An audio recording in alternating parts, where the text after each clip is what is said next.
Hi, this is Barbara Niven.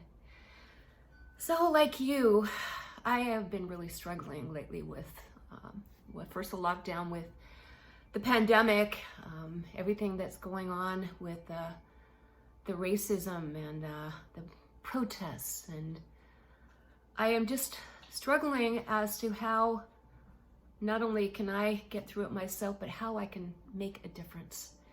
And what I've decided to do is to start a discussion, and I invite you to join in. Please check out my Facebook page. Wow, I have something in there about, I posted a couple days now, about what it is to be a racist or not racist or anti-racist. And boy, was it a hot button. So many people have come in, and I welcome the discussion, because it's time now that we listen to each other. I know you have strong viewpoints. I think now, though, we need to listen to people who can tell us what it's like to be Black in America, that I personally didn't know before, and I'm ashamed that I didn't know, because I have so many Black friends, and I could have been seeing, and I should have been seeing, and I should have been doing more, but I can't go backwards. But all I can do now is to use my forum, my humble platform, to see if I can promote understanding so that we can start listening to each other. But first of all, I believe that I, as a person of white privilege, need to just hush up and listen for a while. Like, one of the blessings that have come out of this pandemic for us and our family is that at least we're having Zoom family meetings now and discussions. And my wise little niece just asked us if we wanted to do a book club. And I said, yes, I do. And this happens to be the first book that she recommended, and it's on this subject. And I just got it in the mail today, and from Amazon, yay, so you can get it in 2 days on Amazon. And it's called How to Be an Anti-Racist by Ibram X. Kendi. So I opened the package and I just looked at it really quickly, and let me read you something that so far has really jumped out at me. Okay, remember we're talking about not being a racist versus being an anti-racist. So what's the problem, he says, with being not racist? It's a claim that signifies neutrality. I am not a racist, but neither am I aggressively against racism. But there is no neutrality in the racism struggle. The opposite of racist isn't not racist, it is anti-racist. What's the difference? One endorses either the idea of a racial hierarchy as a racist, or racial equality as an anti-racist.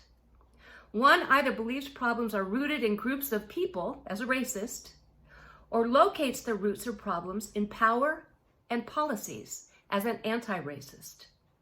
One either allows racial inequities to persevere as a racist, or confronts racial inequities as an anti-racist. There is no in-between safe place of not racist. So that says to me, if we're not actively trying to solve the problems, to listen to each other and uphold each other and fix the system for everybody equally, then we're not doing enough. And it's not enough to say we don't see color, because what my friends, my people of color who are saying things to me are saying, of course we see color, and we should celebrate each other's color. We have to see color, but it's not to a point of discriminating against them. So I invite you to join my Facebook page, Barbara Niven, on Facebook, and please join our conversation.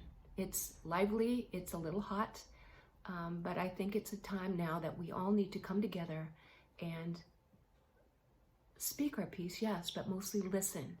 And mostly listen to people of color and indigenous people, and just see if we can find a way forward together.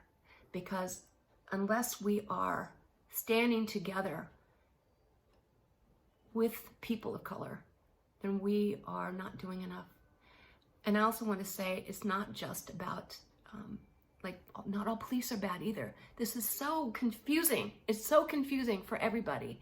But I know as a white mother, I always taught my daughter, Jessica, to, from the time she was little, to go up and say hi to a police officer. I would literally, embarrassing, she says now, but take her hand and go say hi, so that she would know that if something ever happened to her, going to a police officer would be a safe place for her. But how many times now have we seen people of color saying, well, that's not our reality. I have had to have a talk with my Black child about being careful, being very careful with a policeman. If you get pulled over, which the higher rates of being Black in America, they get pulled over much more than we do, which I didn't know, and I'm so sorry I didn't know this, and I wasn't fighting for you. But they tell their children a very different thing. They say, keep your hands on the dash, don't do anything, say, yes, sir, yes, ma'am, just be careful because you can get hurt, you can get shot. Nobody can say that's right. And until we can change that reality for people, we have to actively be anti-racist until we get the job done, so that every single child, every single person has the same opportunities, the same employment, the same get out of poverty levels, just so that we are truly equal, as the founders of this country wanted. So that's it. I don't want to be on a soapbox. I just want you to come. We'll listen to you. Please don't attack each other or me. I'll give you one warning. If it gets into politics, we're done. You're going to be banned. That's not what this is for. It's time to move past politics. It's not about being a Democrat or Republican. It's about being a human being who loves each other and helps each other feel and live equally. Okay. Thanks. Get the book, How to Be an Anti-Racist. And I will be open to learning more. Please help me learn more. And I will be sharing what I'm learning and articles and links for you too. So thanks. First of many. Bye. Let there be love.